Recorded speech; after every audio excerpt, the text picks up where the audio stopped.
దైవజనులు సిద్దిపేట ప్రకాష్ గారని ఓ సహోదరి గురించి చెప్పారు. ఆ సహోదరి కుటుంబం బహుగా దీవించబడింది. కుమార్తె డాక్టర్ MS, కుమారుడు సాఫ్ట్వేర్ ఇంజనీర్. నెలకొచ్చి 3-4 లక్షల రూపాయలు సంపాదించే స్థితిమంతుడు. కానీ ఆదివారం మందిరానికి రాడట. చిన్నప్పుడు సండే స్కూల్లో బాగానే వచ్చేవాడు. యవన వయసు ప్రారంభంలో చక్కగానే దేవుని దగ్గరికి వచ్చేవాడు. ఎప్పుడైతే ఇంజనీర్లోకి ఎంటర్ అయ్యాడో మెల్లిగా దేవునికి దూరం అయిపోయాడట. తల్లి కొన్ని రోజులు బట్టి భోజనం మాని బక్క చిక్కిన శరీరంతో కొడుకు కనపడుతుంది. కొడుకు అడిగాడట, మమ్మీ ఏంటి మమ్మీ నువ్వు భోజనం చేయట్లేదు, ఏంటి కంటారా నిద్రపోవట్లేదు, ఏమైంది మమ్మీ? కొడుకు తల్లిని అడిగితే ఆ తల్లి చెప్తుందట, ఇంట్లో శవాన్ని పెట్టుకొని ఎట్లా కడుపు నిండా భోజనం చేయగలిగేదిరా. ఏంటి మమ్మీ ఏమన్నారు? ఇంట్లో శవమా? నాన్న సెంట్రల్ గవర్నమెంట్ ఎంప్లాయ్, సజీవంగానే ఉన్నాడు. చెల్లి MS, పేరుగాంచిన వైద్యురాలు, సజీవంగానే ఉంది. నేను సజీవంగానే ఉన్నాను.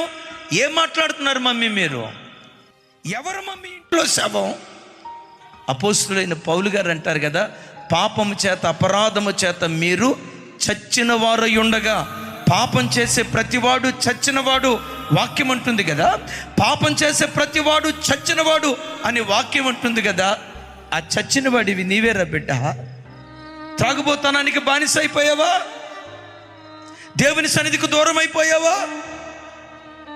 ఒక సందర్భంలో నీ సెల్ ఫోన్ నేను చెక్ చేసినప్పుడు నీ ఫోన్లో అన్ని అశ్లీలమైన బూతు బొమ్మలే.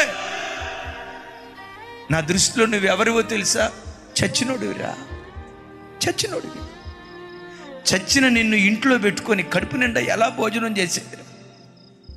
చచ్చిన నిన్ను ఇంట్లో పెట్టుకొని ఎట్లా కంటారా నిద్రపోయేదిరా? ఆధ్యాత్మికంగా నువ్వు చచ్చిన అనుభవంలో ఉన్నవాడివి.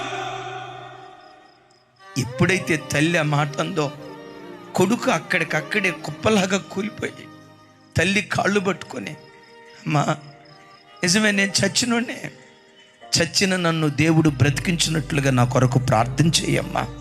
ఈరోజు నాకు అర్థమైంది మమ్మీ, పాపము చేత అపరాధము చేత చచ్చిన స్థితిలో నేను బ్రతుకుతున్నా, దేవుడు నన్ను బ్రతికించేటట్లుగా నా కొరకు ప్రార్థన చేయని తల్లి కాళ్ళు పట్టుకొని ఏడిస్తే, ఆ తల్లి ప్రార్థన ద్వారా ఆ కొడుకు మారు మనసు పొంది బాప్తిస్మం తీసుకొని తల్లి కంటే మంచి భక్తిపరుడుగా మార్చబడ్డాడట.